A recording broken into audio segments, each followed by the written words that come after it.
안녕하세요. 생활법률 판례 최도사입니다. 제60강입니다. 오늘은 가압류 등기가 된 부동산을 임차한 임차인이 경락인에 대해서 대항할 수 있는지 여부와 또 보증금을 우선 변제받을 수 있는지 여부 등에 대해서 알아보도록 하겠습니다. 주택에 임차하여 세를 들어갔는데 그 집이 이미 가압류가 되어 있었습니다. 즉 선순위로 가압류 등기가 되어 있는 집에 세를 들어간 것입니다. 그 후 임차인은 그 입주하고 나서 주민센터에 가서 주민등록 전입식을 하고 임대차 계약서의 확정 일자도 받았습니다.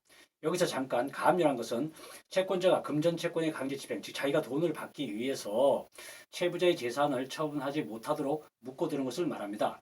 즉 등기부 갑구란에 가압류 등기가 표시되고 또 청구 금액이 얼마인지 나타나게 되는 것입니다.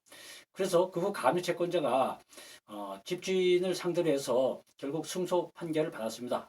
대여금 청구 소송 등 승소 판결을 받은 이후에 그 주택에 대해서 경매 신청을 하였습니다.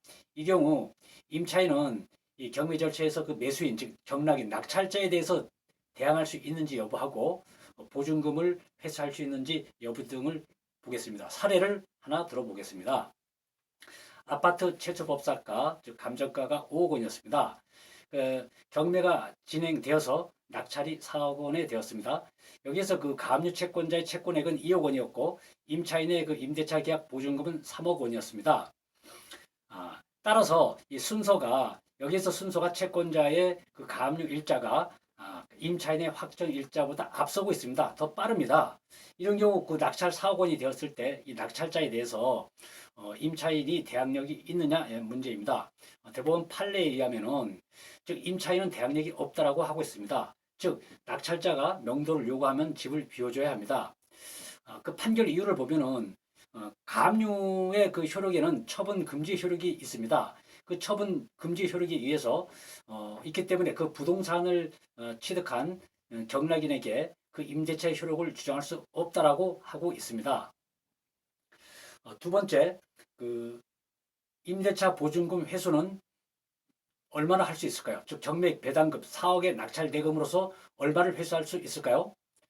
임대차 보호법에는 대항 요건과 임대차 계약서상의 확정 일자를 갖추게 되면은 임차인은 후순위 권리자나 기타 일반 채권자보다 우선하여서 보증금을 변제받을 권리가 있다고 되어 있습니다. 즉 여기서 가압류 채권자는 일반 채권자입니다. 일반 채권자이므로 우선해서 보증금을 받을 수 있느냐 이런 문제입니다. 그러나 이 경우 이 법조문에서 얘기하는 이 경우는 확정 일자보다 늦은 가압류 채권자인 경우에 해당이 되는 것이고 가압류 채권자의 그 가압류 일자가 더 빠른 경우 즉 확정 일자보다 더 빠른 경우에는 해당이 없습니다. 이 경우 대법원 판례에서 어떻게 하고 있냐면은 즉 그 가압류 채권과 임차 보증 금액의 그 금액에 각각 비례해서 배당을 받아 가도록 되어 있습니다.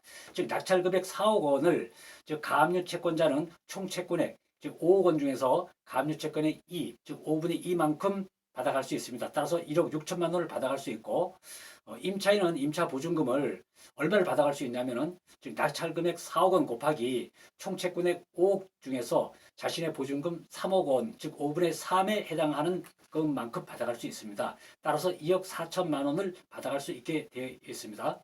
따라서 임차인은 보증금 3억 원 중에서 2억 4천만 원만 배당받게 되고 나머지 6천만 원은 결국 임대인에게 받아야 하지만 현실적으로 경매 당한 임대인에게 집주인에게 받기란 어려울 것으로 보입니다. 따라서 집에 임대차로 세 들어갈 때는 등기부상 갑구란에 가압류 또는 압류 즉 세무서 등에서 그 체납세 세금이 체납되면은 압류 등기되어 있는 경우가 있습니다. 이런 압류 등기가 되어 있는지 또 을구 아래는 과도한 근저당권이 설정이 되어 있는지 등을 잘 살펴보고 들어가야 피해를 방지할 수 있을 것으로 보입니다. 이상입니다. 감사합니다.